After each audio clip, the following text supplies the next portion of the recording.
Media మిత్రులందరికీ నమస్కారం. మీ ద్వారా రాష్ట్ర ప్రజలందరికీ, ప్రత్యేకంగా రైతాంగ ప్రజలకు అందరికీ కూడా నమస్కారం. నిన్న నీటిపారుదల శాఖ మంత్రి తొంగారెడ్డి గారు చావు కబురు చల్లగా చెప్పినట్లు గతంలో వెనుకటి నుంచి మేము చెప్తున్నటువంటి మాటనే. కానీ బూర్కప్పు పట్టుదలకు పోయి అనవసరంగా కొనసాగించి ఇప్పుడు చేతులు ఎత్తేసి దాన్ని చెప్పేసినారు. ఎస్ఎల్బిసి ఆ పనులని యథాతథంగా ఆపేస్తున్నాం, ఇంకేం చేయడానికి వీలు కాదు. మళ్ళీ ఈ టనల్ బోరింగ్ మిషన్ ఏదైతే ఉందో ఇది తీయడం సాధ్యం కాదు కాబట్టి మేము ప్రత్యామ్నాయ ఆలోచన చేస్తున్నాం. ఈ ప్రత్యామ్నాయ ఆలోచన అంటే మరో టనల్ బోరింగ్ మిషన్ను తెప్పించి మళ్ళీ ఇంకో డైరెక్షన్లో దాన్ని ఆపోజిట్ డైరెక్షన్లో తీసుకొని వచ్చి మిగిలినటువంటి పని పూర్తి చేస్తాం, 2 రోజులలో పూర్తి చేస్తామని చెప్తున్నారు. ఇక్కడ 2-3 ముఖ్యమైనటువంటి విషయాలు ఏంటంటే, ఆయన చెప్పినట్లు టనల్ బోరింగ్ మిషన్ కొత్తగా మళ్ళీ తీసుకొని వచ్చి మళ్ళీ పనులు మొదలు పెడితే కూడా 2 రోజులలో చేయడం అనేటువంటిది అసాధ్యమైనటువంటి విషయం. ఎందుకంటే సాంకేతికంగా ఈ టనల్ బోరింగ్ మిషన్కి సంబంధించినటువంటి ఆ ఎక్విప్మెంట్ ఏదైతే ఉంటుందో అది వాళ్ళ ప్రపంచంలో ఆ టెక్నాలజీ కానీ ఆ మిషన్ తయారు చేసేది కానీ కేవలం అమెరికాలో ఉండేటువంటి సంస్థకు మాత్రమే అవకాశం ఉంది, వాళ్ళు మాత్రమే చేస్తారు. అది కూడా ఒకసారి అవి రెడీగా ఉండవు, అవి రెడీగా అందుబాటులో ఉండవు. ఆర్డర్ ప్లేస్ చేసిన మీదటనే వాళ్ళు మనం కోడ్ చేసినటువంటి డయామీటర్కు సరిపోయినటువంటి పద్ధతిలో వాళ్ళు ఆ ఎక్విప్మెంట్ని, ఆ మిషన్ని వాళ్ళు డిజైన్ చేసి తయారు చేస్తారు. దానికి పట్టేటువంటి సమయం 3 ఏళ్ళు. అటువంటి టనల్ బోరింగ్ మిషన్ కొత్తగా మన రిక్వైర్మెంట్ ప్రకారంగా కావాలి అని ఆర్డర్ ప్లేస్ చేస్తే కూడా ఆర్డర్ ప్లేస్ చేసి వాళ్ళకి పేమెంట్ షెడ్యూల్ ప్రారంభమైనప్పటి నుంచి డెలివరీ చేయడానికే 3 ఏళ్ళు పడుతుంది. ఆ 3 ఏళ్ల తర్వాత ఆ మిషన్ను తీసుకొని వచ్చి నిజంగానే పని మొదలు పెడితే అప్పుడు ఆ పని ప్రారంభించినాక పూర్తి కావడానికి ఏ రకమైన ఇబ్బందులు అంటూ లేకుండా జరిగితే ఒకవేళ అప్పుడు మళ్ళీ 2 ఏళ్ళు పడుతుంది కనీసం, తక్కువలో తక్కువ. ఈ యథార్థాలను సాంకేతిక పరమైన అంశాలు ఇట్లా ఉండగా కూడా మళ్ళీ అదే పాత పద్ధతులలో 2 ఏళ్లలో మళ్ళీ పూర్తి చేస్తామని చెప్పి ప్రజలని తప్పుదో పట్టించడం అనేది పద్ధతి కాదు ఇది.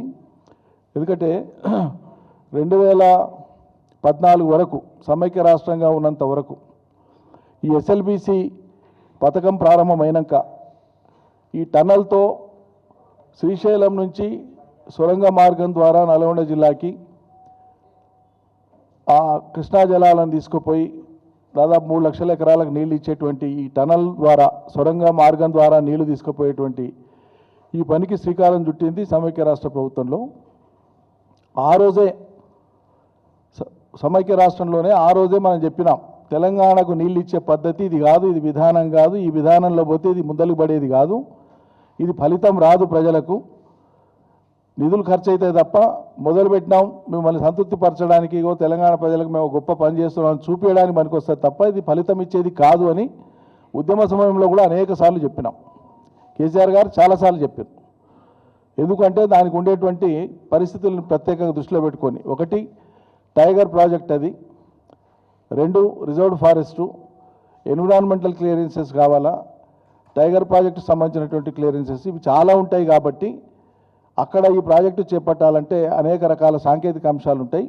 ప్రభుత్వానికే కనుక చిత్తశుద్ధి ఉంటే, నీళ్ళు ఇవ్వాలనే సంకల్పమే ఉంటే ఈ టనల్ బోరింగ్ మిషన్ ఈ పద్ధతిలో కాకుండా ఆడిట్ సిస్టమ్ పెట్టి, ఎట్లయితే వాళ్ళ పాలమూరు రంగారెడ్డిలో కానీ కాళేశ్వరంలో కానీ టనల్స్ ఏ విధానంలో అయితే తోడిందో తెలంగాణ సర్కారు, ఆ పద్ధతులు చేయాలని ఆనాడే చెప్పినాం మనం. దాంతో రిపేర్స్, మెయింటెనెన్స్ కానీ, ఆక్సిజన్కి కానీ ఏదైనా ప్రమాదాలు జరిగినప్పుడు వెంటనే నివారణ చర్యలు తీసుకోవడానికి కానీ, ప్రాజెక్టు ఆగకుండా ముందుకు పోవడానికి కానీ ఆస్కారం ఉంటుందని వెనకటికే చెప్పినాం, చాలాసార్లు చెప్పినాం. కానీ ఆ రోజు వాళ్ళు సరే ఈ ప్రాజెక్టు మొదలుపెట్టినారు. 2014 వరకు ఈ ప్రాజెక్టు మొత్తం నిడివిలో భాగంగా 22 కిలోమీటర్లు పూర్తయింది. 2014 కంటే పూర్వం 22 కిలోమీటర్ల 890 మీటర్లు పూర్తయింది యాక్యురేట్గా చెప్పాలంటే. ఆ తర్వాత తెలంగాణ రాష్ట్రం వచ్చినాక వీళ్ళు పదే పదే మాట్లాడారు, చాలాసార్లు మాట్లాడారు. కేసీఆర్ సర్కార్ వచ్చినాక టనల్ పని మొదలుపెట్టే టనలే చేయలే, పనే చేయలే అని చెప్పి జూటా మాటలు మాట్లాడారు.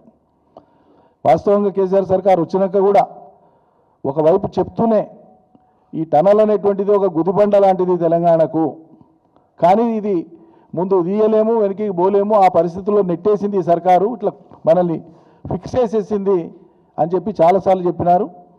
చెప్పడమే కాదు, 31 మార్చ్ 2016 31 మార్చు 2016 నాడు శాసనసభలో సాక్షాత్తు ముఖ్యమంత్రి గారే ఆనాడు కేసీఆర్ గారే ప్రజెంటేషన్ ఇస్తూ చెప్పినారు ఎందుకు ఎస్ఎల్బీసీ వైఫల్యమైనటువంటి ప్రాజెక్టు, దీనివల్ల ఉండే ఇబ్బందులు ఏంటివి అనేటువంటిది ఆనాడు చాలా సోదాహరణంగా మొత్తం రాష్ట్ర ప్రజానికానికి అర్థమయ్యేటట్లు శాసనసభలో ప్రజెంటేషన్ ద్వారా చూపించినారు. అయినా వదిలిపెట్టకుండా దాన్ని చేద్దాం అని చెప్పి ముందుకు పోయి 2014 నుంచి 2023 వరకు, అంటే తెలంగాణ ప్రభుత్వం ఉన్నంత వరకు కేసీఆర్ గారి పరిపాలనలో 3,900 కోట్ల రూపాయలు ఖర్చు చేసి 11 కిలోమీటర్ల 482 మీటర్ల నిడివిన టనల్ వర్క్ చేయడం జరిగింది. ఎస్ఎల్బీసీ తెలంగాణ ప్రభుత్వం చేసింది, కేసీఆర్ సర్కార్ చేసింది. 11 కిలోమీటర్ల 482 మీటర్లు చేసింది.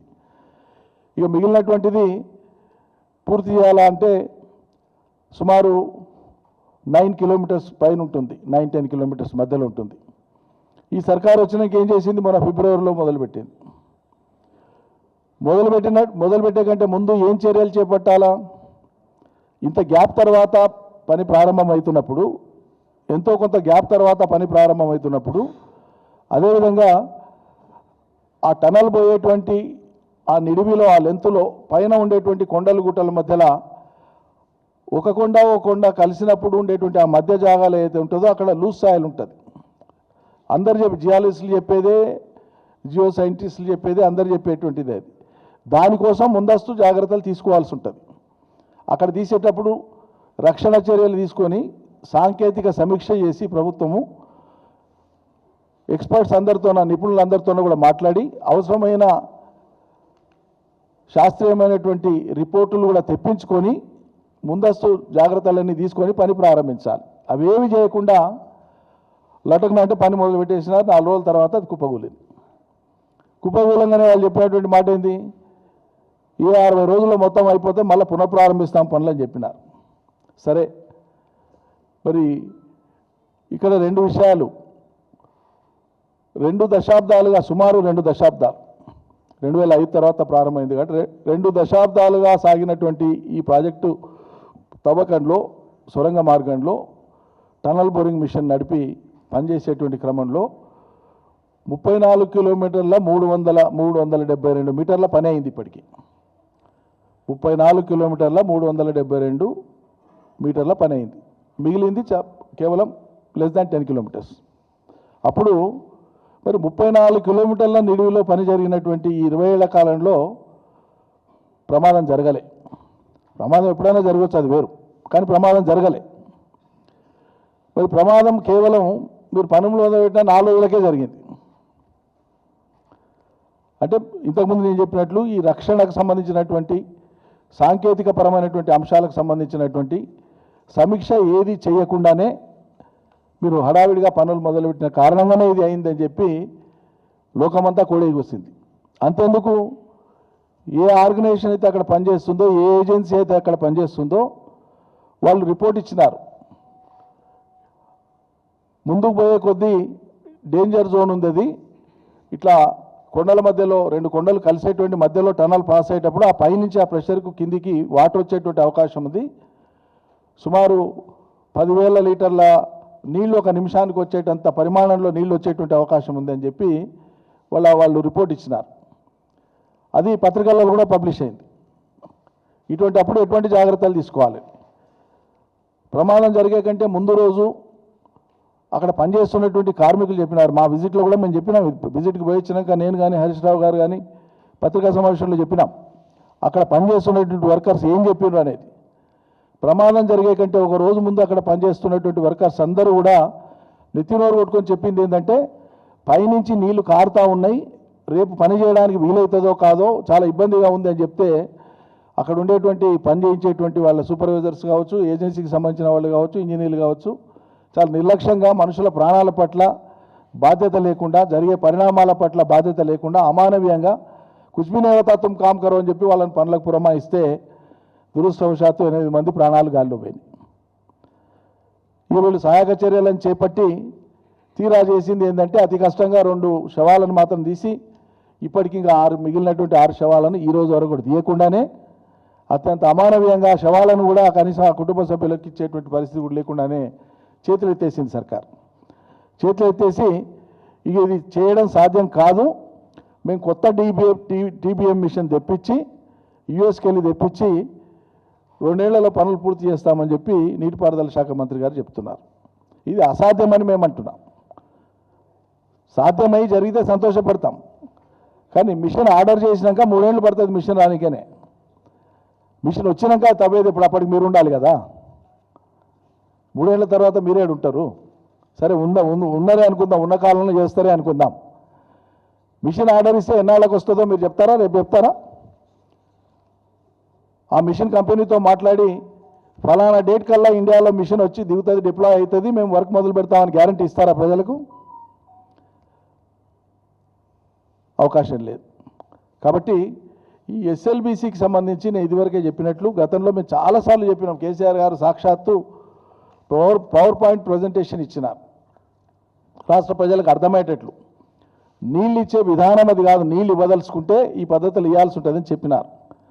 మరి అలా మీరు ఎప్పుడు ఏ ప్రాజెక్టులు మొదలుపెట్టినా సమైక్య రాష్ట్రంలో కాంగ్రెస్ కానీ టీడీపీ కానీ సమైక్య పాలకులుగా ఉండేవాళ్ళు ఎవరు మొదలుపెట్టినా ఏ ప్రాజెక్టు యొక్క ఫలితం మీరు 3-4 సంవత్సరాలలో ఇచ్చినటువంటి దాఖలాలు ఎక్కడా లేవు. పక్కల సున్నా పెట్టి 30 ఏళ్లకో 40 ఏళ్లకో ఇచ్చినారు. మీరు 3-4 ఏళ్లకు ఫలితాలు ఇచ్చి సాగునీటి వసతి కల్పించి ప్రజలకు సాంత్వన ఇవ్వాల్సింది పోయి 30-40 ఏళ్ల కాలం పాటు తెలంగాణ ప్రాజెక్టులను సాగదీసింది మీరు. ఈ అనుభవంతోనే ఈ చేదు జ్ఞాపకాలతోనే ఎస్ఎల్బీసీని మీరు ఇవ్వరు, ఎన్నేళ్ళైనా ఇది ఇంతే అని చెప్పినాం. అనుకున్నట్లే 20 ఏళ్ళు దాటిపోయింది.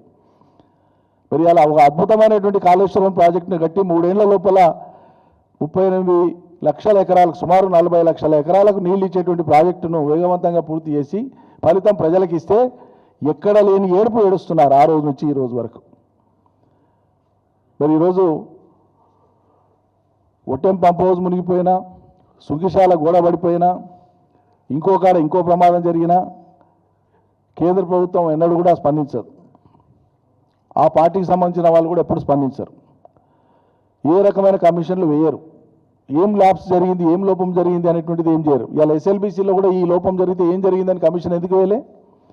కమిషన్ ఎందుకు డిమాండ్ చేయలే? బీజేపీ ఎంపీలు కానీ బీజేపీ కేంద్ర మంత్రులు కానీ ఎందుకు డిమాండ్ చేయలే? చేయరు.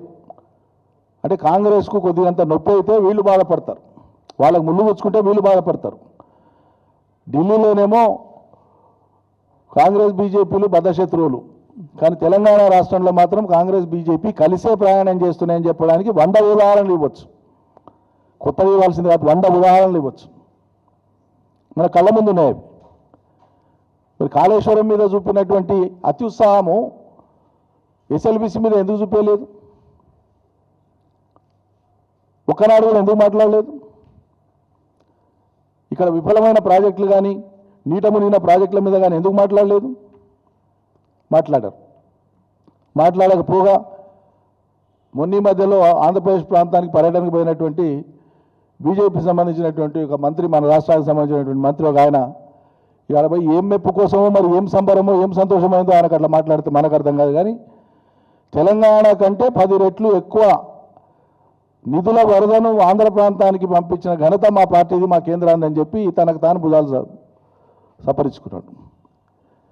ఎవరిని పొగుడుతున్నావు లేకుంటే ఎవరిని అవమానిస్తున్నావు నాకు అర్థం కాదు. సిగ్గనిపించాలి కదా. తెలంగాణలో ఒక ప్రాజెక్టు కోసం కూడా 10 రూపాయలు తీసుకొచ్చేటువంటి పరిస్థితి లేదు.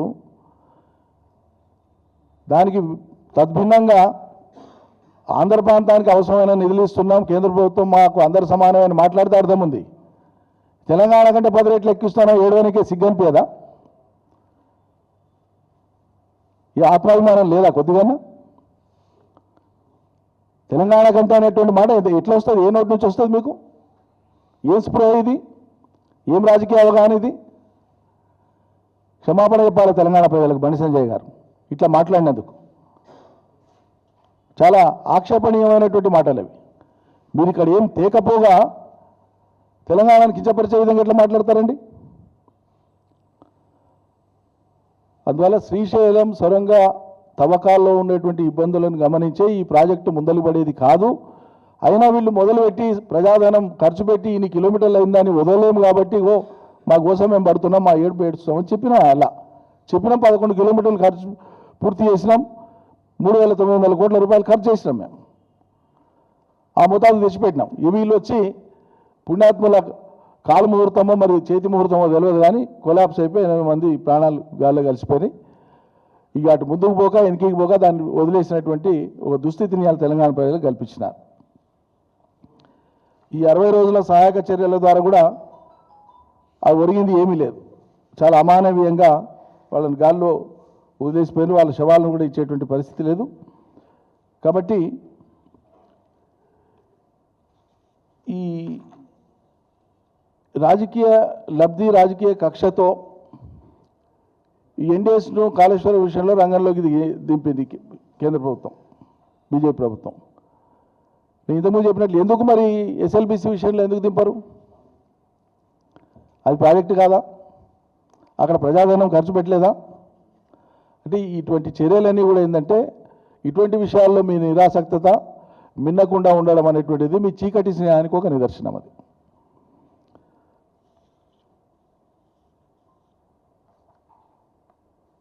కాంగ్రెస్ వైఫల్యాలను ఎప్పుడు ప్రశ్నించినా కూడా తెలంగాణలో బీజేపీ వాళ్ళు ముందు స్పందిస్తారు. వాళ్ళకి ఎక్కువ నొప్పి అవుతుంటుంది. తెలంగాణలో జరిగేటువంటి ఏపీ జలదోపిడీ, తెలంగాణ నీళ్లను దోపిడీ చేయడానికి ఉపక్రమిస్తున్నటువంటి చర్యలను ఒకనాడు కూడా బీజేపీ ఖండిస్తలేదు. ఎందుకు ఖండించరు? ఎందుకు నిలువరించరు? రెండు ప్రాంతాలు సమానమే అయినప్పుడు ఏ ప్రాంత దామాషా ప్రకారంగా ఆ ప్రాంతానికి ఆ నీళ్లు దక్కేటువంటి విషయంలో వేగవంతమైనటువంటి చర్యలు ఎందుకు తీసుకోలేదు? వేగవంతమైనటువంటి చొరవ ఎందుకు చూపలేదు? ఆ దిశగా ఎందుకు అడుగులు వేయలేదు? దానికి జవాబు ఉండదు. ఇలా రుణమాఫీ చెప్పి సగం కూడా కంప్లీట్ చేయకుండా గాలికి వదిలేసిండ్రు. దాని మీద ప్రశ్నించరు. ఇక ఉచితం ఏంటంటే ఇప్పుడు సర్కారు, కాంగ్రెస్ సర్కారు ఒక దిక్కు ఫీల్డ్ మీద మిగిలిపోయినటువంటి రైతుల యొక్క రుణమాఫీకి సంబంధించి మీరు దరఖాస్తులు పెట్టుకోండి అని వాళ్ళ పాస్బుక్లు, వాళ్ళకి ఐడి కార్డులు ఇవన్నీ కూడా ఓ దిక్కు వ్యవసాయ శాఖ అధికారుల ద్వారా వాటి ఓ దిక్కు సేకరిస్తూ ఉన్నారు. ఎంత బ్లఫ్ చేయడం, ఎంత జనాన్ని మోసం చేయడం అంటే నగ్నంగా రుణమాఫీకి సంబంధించినటువంటి సైట్ను క్లోజ్ చేసింది రాష్ట్ర ప్రభుత్వం. నేను అథెంటిక్గా చెప్తున్నా ఇలా ప్రెస్లో, మీడియాలో. తెలంగాణ కాంగ్రెస్ సర్కారు రుణమాఫీకి సంబంధించినటువంటి సైట్ను క్లోజ్ చేసేసింది. It is close down. మరి ఫీల్డ్ మీద మీరు రైతుల వివరాలు కావాలని ఆశ పెట్టడానికి ఎందుకు ప్రయత్నం చేస్తున్నారు? అంటే రేపు రాబోయేటువంటి స్థానిక సంస్థల ఎన్నికలలో మళ్ళా లబ్ధి పొందడం కోసం ఏమో సర్కారు ఇస్తుందేమో అనేటువంటి ఒక ఆశ కల్పించడం కోసం చేసేటువంటి మోసపూరిత, కుట్రపూరిత చర్య ఇది. ఇట్లా ప్రజల్ని ఇట్లా వంచిస్తారా? వ్యవసాయ మంత్రి చెప్పే, ముఖ్యమంత్రి చెప్పే, ఫైనాన్స్ మంత్రి చెప్పే ఈ ఇచ్చిన కాడికి ఇచ్చినాక మాత్రం ఇయ్యనికే లేవు, వీడికే ఎక్కువ అయిపోయిందా, ఇచ్చినా అయిపోయిందని చెప్పి ఇచ్చిందే చాలా గొప్ప అని చెప్పుకుంటారు. మరి ఈరోజు మళ్ళీ రైతుల నుంచి వివరాలు ఎట్లా సేకరిస్తారు? సైట్ క్లోజ్ అయినాక ఇంత పెద్ద మోసానికి ఎట్లా పాల్పడతారు? యాసంగిలో కాంగ్రెస్ నాయకులు ప్రకటించింది, నేను చెప్పే మాట కాదు ఈ ఫిగర్, 72 లక్షల మెట్రిక్ టన్నుల వరి ధాన్యాన్ని సేకరించినాం మన యాసంగిలో అని చెప్పారు. సరే, ఇంకా కొన్ని ఊర్లలో కళాల కాడ ఉండగానే వీళ్ళు కాంటాలు బంద్ పెట్టేసారు, అయిపోయింది వీడికే. అదొక అంశం. సేకరించిన 72 లక్షల మెట్రిక్ టన్నుల ధాన్యానికి గతంలో వాళ్ళు ప్రకటించినటువంటి బోనస్ ఇవ్వాలి కదా. మరి యాసంగిలో మీరు సేకరించినటువంటి వాటికి బోనస్ ఇస్తారా, ఇయ్యరా? ప్రజలకు చెప్పండి స్పష్టంగా.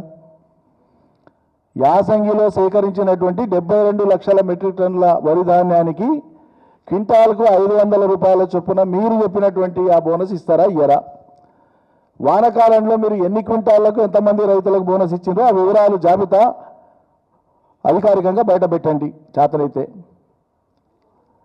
కొందరికి ఇచ్చి ఇస్తున్నామని ఆశ కల్పించడం కాదు, నిర్దిష్టంగా ఇది ఇంతమందికి లబ్ధి జరిగిందనే మాట చెప్పండి. చెప్పరు. అది భూమిని నమ్ముకొని 10 మందికి భూమ పెట్టేటువంటి రైతు ఏ కారణం చేతనైనా సరే అకాల మరణం సంభవిస్తే ఆ రైతుకు ఆ కుటుంబాన్ని ఆదుకోవడం కోసం ప్రవేశపెట్టినటువంటి ఒక అద్భుతమైనటువంటి పథకం రైతు బీమా. ఆ బీమా చెల్లింపులు సరిగా జరుగుతలేవు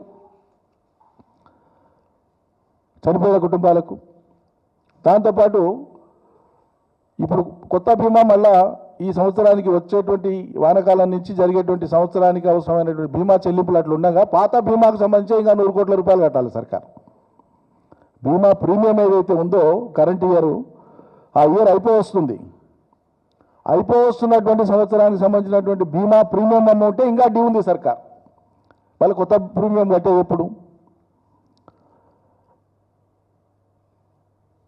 పోయిన యాసంగిలో ఇవ్వాల్సినటువంటి రైతు భరోసా మీరు ఇవ్వలే. రైతు బంధే, ఆ రైతు బంధు కూడా 4 ఎకరాల లోపల ఇచ్చి ఆపేస్తుంది.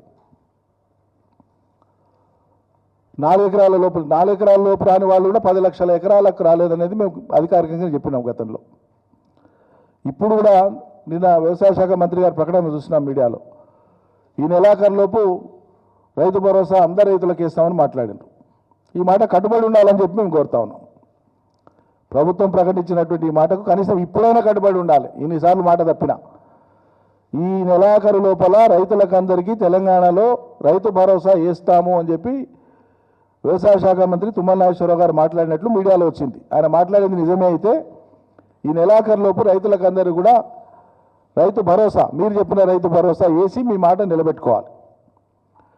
మాకున్న అత్యంత విశ్వసనీయమైనటువంటి సమాచారం ఇక మొదటిసారి చెప్తున్నాం మేము. ఈ స్థానిక సంస్థల ఎన్నికలు అయిపోగానే ఈ కాంగ్రెస్ సర్కారు ఈ రాష్ట్రంలో ఇప్పుడు అమల్లో ఉండేటువంటి, గతంలో కేసీఆర్ అమలు చేసినటువంటి, వీళ్ళు అరకొరగా అమలు చేస్తూ వచ్చినటువంటి రైతు బంధు పథకాన్ని మొత్తం ఎత్తివేసే కుట్రలో వీళ్ళ ఆలోచన జరుగుతూ ఉంది. ఆల్రెడీ ప్రభుత్వంలో ఉన్నత స్థాయిలో ఈ అంశం చర్చలో ఉంది అనేటువంటిది మాకు విశ్వసనీయంగా మాకు అందినటువంటి సమాచారం. కాదంటే ప్రభుత్వాన్ని ఖండించమనండి. లేదు మేము కట్టుబడి ఉన్నాం, ఈ స్కీమ్ ఎల్లప్పటికీ కొనసాగుతుంది అనేటువంటి మాట చెప్పమనండి ధైర్యం ఉంటే. రేపు వచ్చేటువంటి స్థానిక సంస్థల ఎన్నికల వరకు రైతు భరోసా కాకుండా రైతు బంధు కొంతమందికి ఇచ్చినట్లు చేసి జరుపుతూ వచ్చి స్థానిక సంస్థల ఎన్నికలను అయిపోగొట్టించి ఆ తర్వాత జెండా తిప్పేయాలనేటువంటి ఆలోచనతో సర్కారు ఉంది అనేటువంటిది మాకు అందుతున్నటువంటి అంతర్గత సమాచారం. అది తప్పైతే ప్రభుత్వాన్ని ఖండించమంటున్నాం.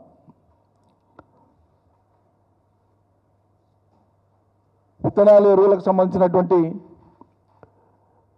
తీవ్రమైన కొరతను మనం చూస్తున్నాం. అనేక చోట్ల కల్తీ విత్తనాలు పట్టుబడుతున్నాయి, నియంత్రణ లేదు. ఎరువులకు సంబంధించి మా 10 ఏళ్ల కాలంలో బఫర్ స్టాక్స్ పెట్టేది. ఎప్పుడు బఫర్ స్టాక్స్ చాలా పెద్ద వాల్యూమ్లో, చాలా పెద్ద క్వాంటిటీలో మెయింటైన్ అయ్యేటట్లు పెట్టేవాళ్ళం. దీని మీద చాలాసార్లు చెప్పినాం ప్రభుత్వంలో ఉండగా కూడా మేము ఆ విధానం ఎట్లుంటుంది అనేది. ఏ రాష్ట్రాలలో అయితే వినియోగం తక్కువ ఉంటుందో లేదా వాళ్ళు తీసుకునేటువంటి సమయం కొంచెం ఎడంగా ఉంటుందో, నెల అటు ఇటుగా తీసుకుంటారో ఆయా రాష్ట్రాలు డ్రా చేసేటువంటిది కేంద్రం నుంచి ఎరువుల్ని డ్రా చేసే విధానం, షెడ్యూల్. ఆ గ్యాప్ టైం చూసుకొని మాకు మొత్తం సంవత్సర కాలంలో ఒక సీజన్లో 6 నెలలకు ఒకసారి మీరు ఇచ్చేటువంటి ఏమున్నాయో మా లెక్క మాకు మీరు ఎప్పుడు ఇస్తే అప్పుడు మేము తీసి మా దగ్గర స్టాక్స్ పెట్టుకుంటాం. మాకు గోదాంలో నిల్వ సామర్థ్యం ఉంది, మాకు ఇచ్చేది ఏదో మీరు ఎప్పటికప్పుడు ఇచ్చేస్తే మేమే స్టాక్స్ పెట్టుకుంటామని చెప్పి వాళ్ళని ఒప్పించి కేసీఆర్ గారు గతంలో కేంద్ర ఫర్టిలైజర్స్ మినిస్టర్ దగ్గర పోయి కూర్చొని ఒప్పించి అన్సీజన్ వాళ్ళకు, కేంద్రానికి అన్సీజన్గా ఉండేటువంటి టైం, కొన్ని రాష్ట్రాలకు అవసరం లేదనుకునేటువంటి టైంలో మొత్తం సంవత్సర కాలంలో తెలంగాణకు అవసరమైనటువంటి ఎరువులన్నింటినీ కూడా, అది డిఏపి కావచ్చు, పొటాష్ కావచ్చు, యూరియా కావచ్చు, అన్నింటినీ మనం డ్రా చేసి రైతులకు ఎప్పుడు ఎక్కడ కొరత ఏర్పడకుండా చాలా చాకచక్యంగా మెయింటైన్ చేసినాం. చాలా వ్యూహాత్మకంగా పద్ధతి మీద జిల్లాను, ప్రతి రైల్వే రేక్ పాయింట్ని, ప్రతి గోడౌన్ని, రాష్ట్రంలో ఉండేటువంటి మొత్తం డిస్ట్రిబ్యూటర్లని వీళ్ళందరినీ మానిటర్ చేసి ఎక్కడా ఇబ్బంది రాకుండా చాలా చాకచక్యంగా, చాలా జాగ్రత్తగా, వ్యూహాత్మకంగా రైతులకు ఇబ్బంది కాకుండా పగలు రాత్రి శ్రమించి పనిచేసినాం. ఒక్క యూరియా ఉదాహరణ చెప్తే నేను 23 వానాకాలంలో మేము యూరియా స్టాక్స్, బఫర్ స్టాక్స్ 6 లక్షల మెట్రిక్ టన్నుల బఫర్ స్టాక్స్ పెట్టినాం. అంటే ఆ టైంకు ఎవ్రీ 15 డేస్కు, ఎవ్రీ మంత్కు ఇన్ఫ్లో వస్తూనే ఉంటాయి. మనకు వస్తూ ఉండగా కూడా మన దగ్గర ఉండేటువంటి స్టాక్స్ ఇంత ఉండాలని 6 lakh metric tons buffer stocks పెట్టినాం. ఇలా సర్కారు కేవలం 3 పైచీలకు టన్నుల బఫర్ స్టాక్స్ మాత్రమే ఏంటంటే 50% పడిపోయింది. మరి రైతులకు ఇబ్బంది అయితే మొన్న 10 రోజుల క్రితం నేను స్టేట్మెంట్ చూసిన, వ్యవసాయ శాఖ మంత్రి గారు స్టేట్మెంట్ ఇచ్చి చేతులు దులుపుకున్నట్లు నాకు అర్థమవుతుంది. అంటే రేపు పొద్దున ఆయన ఎవరు అనకుండా ముందస్తుగానే ఒక గ్రౌండ్ ప్రిపేర్ చేసుకున్నట్లు అనిపిస్తూ ఉంది. అనుభవస్తుడు కదా. మీ కేంద్రానికి లేఖ రాసినాము, కేంద్రం స్పందించలే, మాకు సకాలంలో ఎరువులు సప్లై చేస్తలేదు అని ఒక మాట మాట్లాడేసింది ఆయన. ఉండొచ్చు, కేంద్రానికి లేఖ రాసి ఉండొచ్చు, కేంద్రం సకాలంలో సప్లై కూడా చేసి ఉండకపోవచ్చు. మరి అంత మాత్రం చేత చేయి దులుపుకుంటారా? మీ ముఖ్యమంత్రి ఒకసారైనా పోయి కేంద్ర ఎరువుల శాఖ మంత్రితో కూర్చొని మాట్లాడిండా? ఎరువుల మీద ఒకసారైనా మీ ముఖ్యమంత్రి మీరు కలిసి రివ్యూ చేసిండ్రా? వ్యవసాయం మీద ఎప్పుడైనా కూర్చొని మాట్లాడినట్లు ఎక్కడైతే మేము చూడలే. కేంద్ర మంత్రితో పోయి కూర్చొని మా రాష్ట్రానికి ఉండేటువంటి ఎరువుల అవసరాలు ఇవి, ఒక క్యాలెండర్ ఇయర్లో వానకాలం ఇంత, యాసంగి ఇంత, మీ ప్లాన్ ఏంది, ఈ ప్లాన్ ప్రకారంగా మాకు మ్యాచ్ అవుతుందా లేదా, కాకపోతే ఏం చేయాలి ఒకనాడని మాట్లాడినరా? పట్టదు, ఎవరికి పట్టదు. ఇంత పడుతుంది నాకు వ్యవసాయ శాఖ మంత్రి, పట్టదని ఆయనని మాత్రం అన్నాను. ఆయనకుంటుంది ఏదో తపన, కానీ ఆయన శక్తి సరిపోవాలి కదా. మరి ఆ రోజు కేసీఆర్ పట్టించుకొని వ్యవసాయాన్ని ఎరువుల కాడి నుంచి రైల్వే రేక్ పాయింట్స్ కాడి నుంచి రివ్యూ పెట్టేది కేసీఆర్ మంత్రి ఉండగా కూడా. అంటే ఎంత శక్తి కలిపితే వ్యవసాయ రంగానికి మేలవుతుందో, ఈ లక్షలాది మంది రైతు కుటుంబాలకు మేలవుతుందో మనం అందరం పనిచేయాలని చెప్పేది. ఇతర మంత్రుల్ని కూడా, శాఖలతో సంబంధం లేని మంత్రుల్ని, ఇతర శాఖలకు సంబంధించిన మంత్రుల్ని కూడా ఇన్వాల్వ్ చేసి మీ జిల్లాల్లో మీరు ఎట్లా వ్యవహరిస్తే ఎరువుల కొరత రాదు, విత్తనాలకు సంబంధించి ఇబ్బంది రాదు, కల్తీని అరికట్టవచ్చు అనేది వాళ్ళందరికీ అవగాహన కల్పించి సీజన్ మొత్తంలో వాళ్ళని అంతా కూడా అప్రమత్తంగా ఉంచేది. అసలు ప్రభుత్వం అట్లా పనిచేస్తుంది అయ్యలా? ఎంత నాన్ సీరియస్గా ఉన్నారండి. ప్రజలకు సంబంధించిన అంశాల మీద మాట్లాడమంటే ముఖ్యమంత్రి ఏమో నా స్కూలు టీడీపీ, ఏది బీజేపీ, కాలేజీ టీడీపీ, నౌకరీ రాహుల్ గాంధీకి, ఇదే ఆ మాటలు. ప్రజలకు అవసరమైందా ఇది? ప్రజలకు అవసరమైందా ముచ్చటనండి ఇది? ఎన్నిసార్లు? 45 సార్లు, 50 సార్లు. ఇప్పుడు ఢిల్లీ సంఖ్య మర్చిపోయినాం మేము కూడా. ఒకనాడన్నా మరి ఎరువులకు సంబంధించి కేంద్ర మంత్రితో ఒకనాడన్నా రాష్ట్ర ముఖ్యమంత్రి మీటింగ్ పెట్టినాడండి? ప్రొక్యూర్మెంట్కి సంబంధించి, వడ్ల ప్రొక్యూర్మెంట్కి సంబంధించి ఒకసారన్నా కేంద్ర పౌర సరఫరాల శాఖ మంత్రితో ఒకనాడన్నా సమావేశం అయిందా? రాష్ట్ర అవసరాల కోసం నేను ప్రధానమంత్రిని ఎన్నిసార్లు అయినా కలుస్తాను. మరి రైతన్నల అవసరాల కోసం ఒకసారన్నా కేంద్రంలో పోయి కూర్చొని రివ్యూ చేసిండ్రా? మాట్లాడిండ్రా? ఇక్కడ వచ్చి రివ్యూ చేసిండ్రా? అందాల భామాల పోటీలకు పోనీకి ఏమో టైం దొరుకుతుంది, రైతన్నల కోసం మాత్రం మీటింగ్ పెట్టడానికి సమయం దొరకదా మీకు ఎవరికి?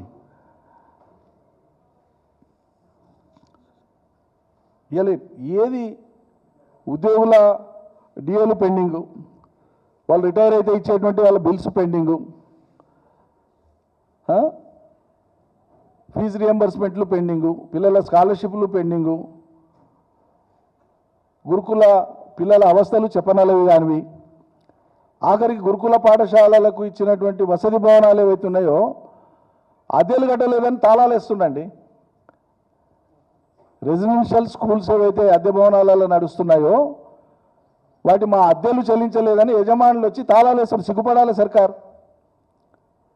మరి ఏమనంటే మేము 200 కోట్లతో ఇంటిగ్రేటెడ్ స్కూల్స్ కడతామని చెప్తున్నాం. ముందుకి ఇవి ఏంటి? ఆ కిరాయిలు ఇచ్చి ఆ పిల్లలకి ఇంత మంచి భోజనం పెట్టి వాళ్ళ వసతులకు ఇబ్బంది లేకుండా చేసి మీకు తీరినాడు అట్లే కట్టండి, బిల్డింగ్లు ఎవరొద్దన్నారు. ఇవి చేయండి ముందు. ఇవి చేయడానికి చేత కాదట. ఇక తులమ్మ గారే పెద్ద జోకి అయిపోయింది. ఇందిరమ్మ ఇళ్ళకు సంబంధించేమో 600 చదరపు స్క్వేర్ ఫీట్స్, చదరపు అడుగులు, అదో దానికి ఈ సాఫ్ట్ సిస్టమ్ అని పెట్టినారు. దాని ప్రకారంగా అయితే ఎవడు కట్టుకునే లేదు, అసాధ్యం. ఆ కట్టుకునేవి వాళ్ళకి జనానికి అక్కర కూడా రావు. ఇప్పుడు ఆ మోతాదు అగ్గిపెట్టెల లాంటి ఇండ్లు మాత్రమే కట్టుకునే మోతాదులో తెలంగాణ ప్రజలు చూస్తలేరు. వాళ్ళ ఎక్స్పెక్టేషన్స్ పెరిగినాయి, జీవన ప్రమాణాలు కూడా పెరిగినాయి. కూలినాలు చేసుకున్నా ఒక నెమ్మదిగా బతకాలని ఆలోచన ఉంది ప్రజలకు.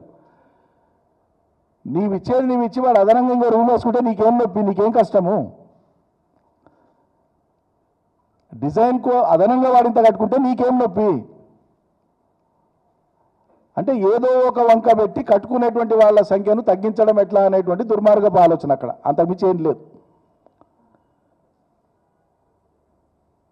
ప్రభుత్వం చెప్పమనండి, ఇచ్చిన శాంక్షన్స్లో రాష్ట్రంలో గ్రౌండ్ అయినటువంటి మొదలుపెట్టినటువంటి ఇండ్ల సంఖ్య చెప్పమనండి. 10-15% కూడా గ్రౌండ్ అవుతలేవు. ఎట్లా గ్రౌండ్ అవుతాయి ఇన్ని కొరవలు పెడితే? విద్యాశాఖలో ఎస్ఎస్ఏ వాళ్ళ యొక్క అడగని వాళ్ళే పాపాత్ములు, అడిగిన వాళ్ళకంతా వాయువేగంతోనే మీకు కోరికలు తీర్చేస్తామని చెప్తారు కదా. ఛాయ్ తాగినంతసేపు కాదు, ఇంకా కొన్నిసార్లు అయితే ఊపిరి పీల్చుకున్నంతసేపు కూడా కాదు, ఒక సెకండ్లో అయిపోతే మీ సమస్యలు అంత ఆశలు పుట్టిస్తారు. మళ్ళీ ఇలా ఎస్ఎస్ఏ ఉద్యోగులు రెగ్యులర్ చేస్తామంటారు, మీరే అన్నారు. వాళ్ళకి 4 నెలల నుంచి జీతాలు దిక్కులేవు, రెగ్యులర్ చేసే దేవుడు ఎరుగు. ఎస్ఎస్ఏ వాళ్ళకు 4 నెలల నుంచి జీతాలు దిక్కులేవు. ఉచితంగా గ్యాస్ అటే పోయింది. కాబట్టి ఒక నాన్ సీరియస్ కన్సర్న్ లేని, ప్రజల పట్ల పట్టింపు లేనటువంటి విధంగా ఇలా రాష్ట్ర ప్రభుత్వ పరిపాలన సాగుతూ ఉంది. ప్రజలందరూ కూడా అన్నీ కూడా గమనిస్తూనే ఉన్నారు, గమనించట్లేదని కాదు. కానీ వాళ్ళైనా ప్రజలు స్పందించి వాళ్ళ అంశాలు వాళ్ళు చెప్పడానికి కూడా కొంత సమయం పడుతుంది. ఇది ఇట్లుండేది ఉండగా ఈ పంచాయతీ కార్యదర్శులు ఇక్కడే ఉంది. రాష్ట్ర వ్యాప్తంగా ఉండేటువంటి పంచాయతీ కార్యదర్శులు అన్ని జిల్లాలలో, ఒక జిల్లానికి కూడా అన్ని జిల్లాలలో వాళ్ళు ఆయా జిల్లా కలెక్టరేట్లలో మెమోరాండంలు ఇచ్చినారు. మూకుమ్మడిగా అన్ని జిల్లాలలో వాళ్ళు రోజువారీ నడిచేటువంటి ప్రభుత్వ అంటే పంచాయతీ కార్యక్రమాలకు పెండింగ్ బిల్లులు ఎట్లా రాలేదు, అవి ఉన్నాయి ఒక పక్క. అవి ఉండగా రోజువారీగా నడిచేటువంటి వ్యవహారానికి సంబంధించి ప్రతి పంచాయతీ కార్యదర్శి 30-40 వేలు దాకా మా జేబులోకి వెళ్ళి పెట్టుకున్నాము, మాకు పెట్టుకోనికే కూడా గతి లేదు. ఆఖరికి ప్రభుత్వ పనుల కోసం వాడేటువంటి యాప్ ఏదైతే ఉంటుందో అనేక పనులకు పంచాయతీ కార్యదర్శులు ఆయా పనులను మొబైల్ ఫోన్లో యాప్ల ద్వారా వాళ్ళన్నీ కూడా ఆపరేట్ చేయాలి. ఇవన్నీ యాప్లు వాడుకోనికి వాళ్ళ సొంత ఫోన్లు, సర్కారు ఇచ్చిన ఫోన్లు కూడా కాదు, మళ్ళీ వాళ్ళకు ఎక్కడ సర్కారు ఇచ్చిన ఫోన్లు లేవు. వాళ్ళ సొంత ఫోన్లు ఉపయోగించి ఈ యాప్లను అన్నింటినీ కూడా యాక్టివేట్ చేసి వాటి ద్వారా ఫంక్షన్ చేయాలంటే వాడికి కూడా ఛార్జింగ్కు కూడా గతి లేవు వాళ్ళకు. ఎవరు చెప్పుకోవాలి వాళ్ళ బాధలు? ఇంత కనీస అవసరాలను కూడా తీర్చలేనటువంటి దుస్థితిలో సర్కారు ఉంది. ఇది గమనించాలి. ఇదే టీఆర్ఎస్ పార్టీ వాళ్ళని జెండా పట్టించి పంపలేదే. పంచాయతీ కార్యదర్శుల నొప్పి ఇది. పంచాయతీ కార్యదర్శులతో పనిచేయించుకునేటువంటి విధానం ఇదేనా?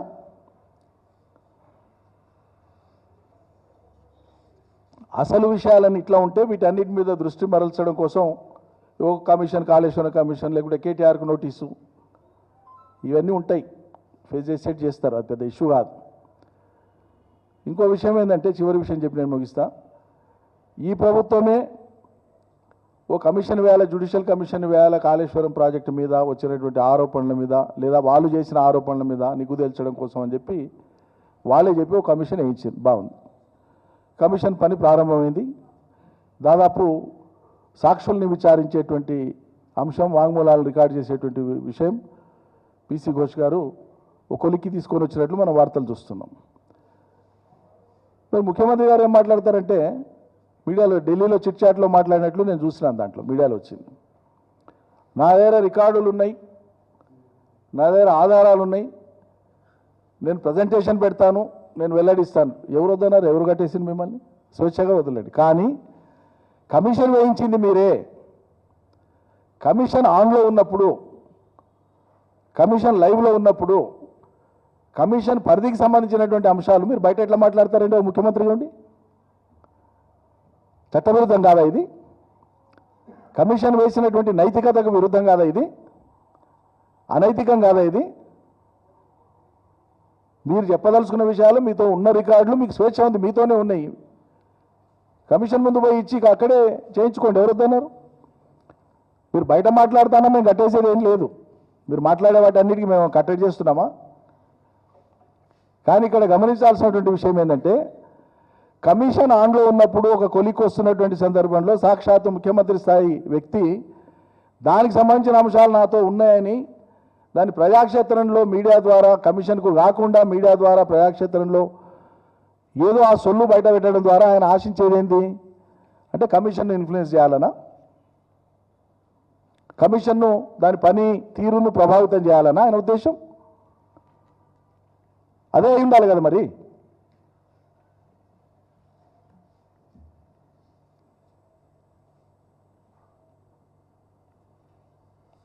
కాబట్టి వీటన్నింటిని కూడా, ప్రతి అంశాన్ని కూడా ప్రజలు గ్రహిస్తూనే ఉన్నారు. మీరు దేనికైనా సరే లేవనెత్తిన ప్రతి అంశానికి ప్రభుత్వం దగ్గర నిజంగానే హేతుబద్ధమైన జవాబు ఉంటే ఆ జవాబును చెబితే ఇది ఒక తర్కం అవుతుంది, ప్రజలు దాని మీద ఆలోచన చేసుకుంటారు. అవి వదిలిపెట్టి ఇక ఊకదంపుడు ఉపన్యాసాలు లేకుంటే భూత పురాణాలకు మేము లంఘించుకుంటామంటే దేవుడే కాపాడాలి మిమ్మల్ని. Thank you.